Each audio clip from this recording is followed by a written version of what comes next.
Okay, this is my latest new camera. Experimenting with it, and it's the best one I've got so far, I think, even though it's 1080p vertically and not 2160p or 2160p vertically, which is true 8 megapixels. So it's really 4 megapixels, 2000 by 1000 plus 2000 by 1000, giving you 4K across. So it's a 4K 4 megapixel 1080p camera, and you can see the stars very well, as you saw with the sample videos I've shown from it on my live shows.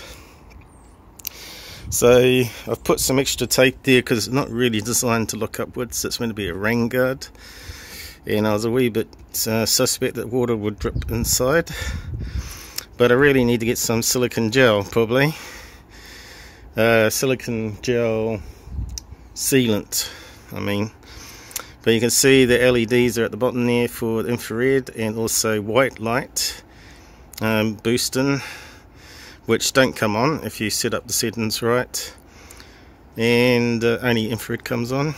And there's one lens this side and a lens the other side.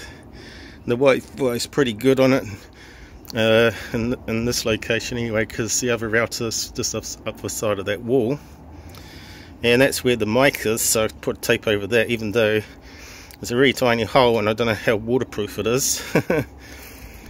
And the other camera is inside drying out because it got some water in it, which it shouldn't have done because it's a full metal case with meant to be rubber sealants in it, even though I didn't find any, which I kind of think maybe it's been repaired.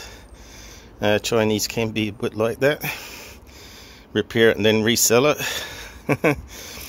So yeah, it's now dried up and working again after being in a hot room for 3 days, and me putting some silicone gel packets in it that you get in pill jars, which absorbs the moisture slowly from the evaporated stuff.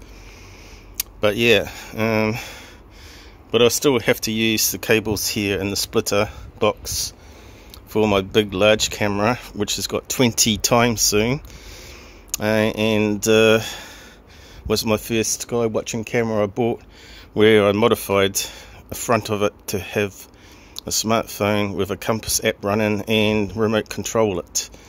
So all that's coming yet to be solved, but now we've got winter coming, makes it a bit harder. So I may have to run the big camera through that window there, see if it's possible without any reflections.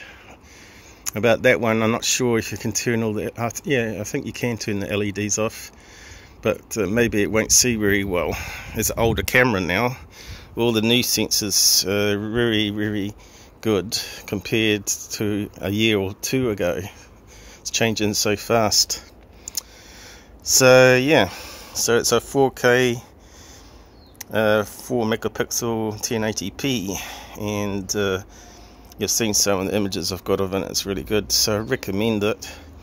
Can't wait for their true 2x8p one, and hopefully it'll be true 8p sizing, where it gets more of the view upwards and downwards rather than long ways. Anyway, thanks for listening, catch you later.